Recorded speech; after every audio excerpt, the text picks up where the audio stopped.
What's going on, guys? Welcome back to a monthly update for the fish room. Let's start with the angelfish tank. So angelfish tank, not much has changed.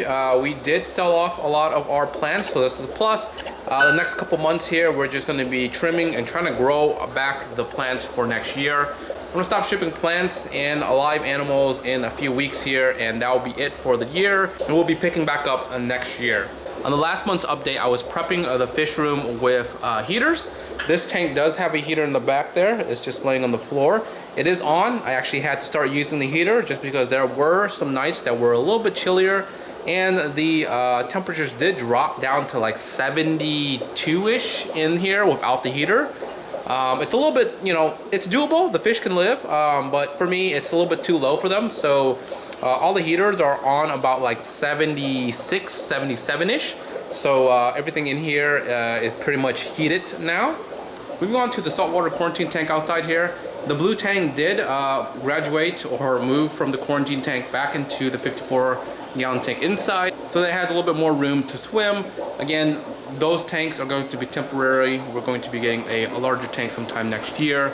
And that's where the blue tank will eventually be in. But for the time being, we kept the 6-line wrasse still in the tank, just so that the tank is cycled, just in case we get any more sick fish. I moved 2 of my clownfish in here. So we have the gold nugget clownfish and the lightning clownfish in the back somewhere. It's probably hiding somewhere. But so these guys will be in here, keeping the tank pretty much cycle, so that if we do need to use it for any reason, it's here, it's there. We can just quickly swap in the sick fish, take these guys out, put them somewhere else, treat them, and then kind of keep this tank going. All right, we're going to do the rest of the update by hand here. So this is the quarantine tank for the new Plecos. So the leopard frog Plecos are eating. They're looking healthy. They're doing really well. So this tiger Pleco is fully healed.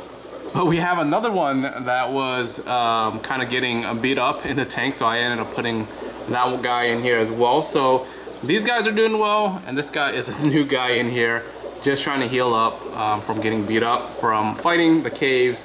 Man, I'm telling you, they always fight for this one cave inside the Pleco rack, and I don't know why. They have like 6 other caves to choose from, but they just like that one, I guess. These guys are looking healthy. They're eating really well, and I think that we for sure have at least 1 female back there. This one does look like a female back here too, and same thing with this one. I don't really see any hair growing on the tail area here that will indicate a male, but again, I could be wrong. Sexing these guys is kind of like it's like a 50-50. You could be right, you could be wrong, but from seeing what the males look like in the tank I have in there, these look like females to me. I don't know if this is a better shot of them or not, but look how fat they are. Jeez, they've been eating very well, so I'm happy to see that, and I can't wait to put them into the other tank to see if we can get some breeding going. It's only been almost 2 months. We'll do another month in the quarantine tank, and we'll go ahead and swap them over. All right, so moving on to the shrimp tank here. So before, I used to have like almost thousands and thousands of shrimps in this tank, and for some reason they started to slowly kind of just die off, and I couldn't figure out why. Well, recently I found out why they were dying off, and it's because and it's because of this broken heater. Okay, so this heater was sitting inside the tank. It wasn't on, but last month when I was prepping all the heaters, I was checking to make sure that each tank had a heater. This tank didn't have any heater, but I didn't turn it on. So recently I went to turn everything on, just to check to make sure the heaters were all working. Once I turned on the heater for this tank here, I stuck my hand in there, and I got shocked. It was like a little jolt, and I was like, what the heck? So I quickly turned off the heater, went in to figure out what was going on. And the reason why I didn't see that this was an issue or a broken heater a long time, or it took me so long, it was because the way the heater was positioned. So I had the heater like this on the floor, so the crack here was actually facing down. So when I would look in the tank this way, I would see it like this, and when I would be in the back, I would see the other side of the heater, and it looked fine. But the bottom was cracked, and I didn't know that. I didn't know that until I actually turned it on, got electrocuted. and then pulled it out, and then long and behold, we have rust, we have a bunch of stuff that probably leaked into the tank, caused, you know, some chemical reaction where the shrimp didn't like it, and we had slowly but surely shrimp die off. And I couldn't figure out why, because they were doing so well for like the whole year up until like more recently. And so because of this heater and whatever it released in the tank, I threw in a huge bag of carbon, it's right in the middle there, to try to soak up any like chemicals or anything that would be in the tank. I did a pretty large water change, 50%, after finding out, threw that in there. And it looks like, you know, they're doing okay, and I think, you know, in the next couple months here we'll get these guys bouncing back and growing back, hopefully. But yeah, so I'm glad that I found that this was the issue, and it wasn't like a parameter or something wrong with the tank itself. It was this malfunction heater that caused the shrimps to kind of just slowly die off. So I'm not going to show you guys the Pleco rack here just because it's dark. You're not going to see anything anyways. But we did have a new clutch of eggs after a water change, and guess what? It was another cold day. Did a cold, like a huge water change, well, a normal water change, right? And it was cold water, came in the next day. We had a batch of eggs that were hatched, and these are another batch from the Starlight, which is the top rack here. So we have a bunch of eggs here. The tumbler thing is kind of moving pretty violently right now. I'm gonna tune it down a little bit here. I just wanted to make sure that we, you know, got some flow going here, but it looks like most of them hatch, and we did end up probably, you know, a couple of them didn't completely fertilize or didn't completely grow correctly, so we had a couple of dead guys in here. Unfortunately, a lot of times you won't have a 100% success rate on the hatches. You'll have something like 80 or 70%, and that's pretty good. But we do have some dead guys in here, unfortunately.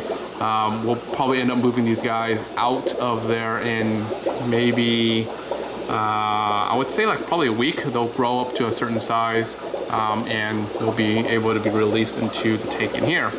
Now the rest of the coal shrimps are looking beautiful. I might end up moving some of those guys, or some of the not so coal. They actually look pretty nice, back into here, so they can actually start growing back in here, picking some of these coals and putting them back in here.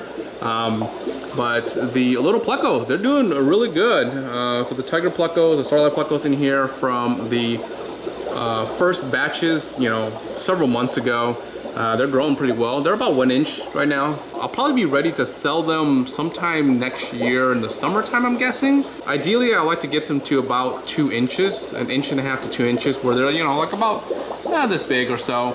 And, you know, that's a good, decent size to sell them at. You know, of course, you know, a lot of people can sell them at 1 inch. They are, you know, perfectly fine. But for me, I like to kind of grow them out to make sure that they're healthy, they're good, they're developing really well. Before, you know, just selling them off, just because, you know, at that size you don't really know what's going on. They might have defects, they might be, you know, stunted, whatever. You never know. So I like to grow them out, so it takes about 1 year to 1.5 years to grow out. So yeah, definitely these guys are tumbling like crazy. I'm gonna adjust this real quick, so give me a second here. All right, there we go. I adjusted the flow rate on that. The tumbling is very much reduced, so they're not like whipping themselves all over the place. This is like a perfect tumble for them. It might even still be a little bit too high flow, but I like to keep it a little bit higher than normal, just because I'd rather be safe than sorry, because sometimes things can malfunction, things can like clog up, and we might not have enough flow going through the thing. So that's fine for me. It's been working really well, so I'm gonna keep it that way. They've been hatching, so we'll keep it that way. We'll see them hatch in a couple days here, and we'll go from there. Moving on to the other shrimp tanks, the Blue Dreams. Look at all these little babies. We got a bunch of babies. But this one actually has a lot more babies. You can see a lot more yellows in here. So this one's doing a lot better. This one's doing okay. But now we are getting babies on here, so that's good. That's a good sign. They're breeding.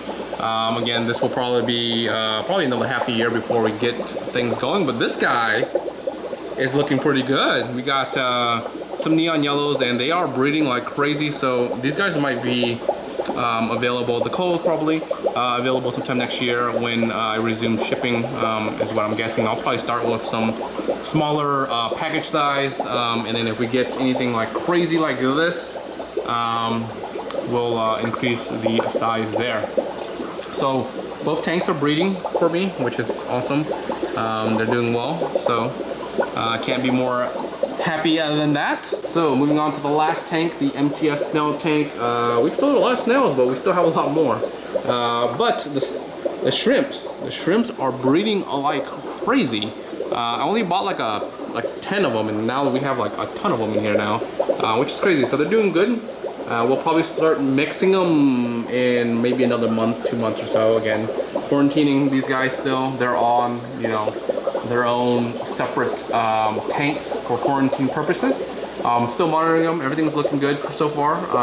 I stopped removing the molt from them just because I've been removing it for about like a month or so, a month and a half.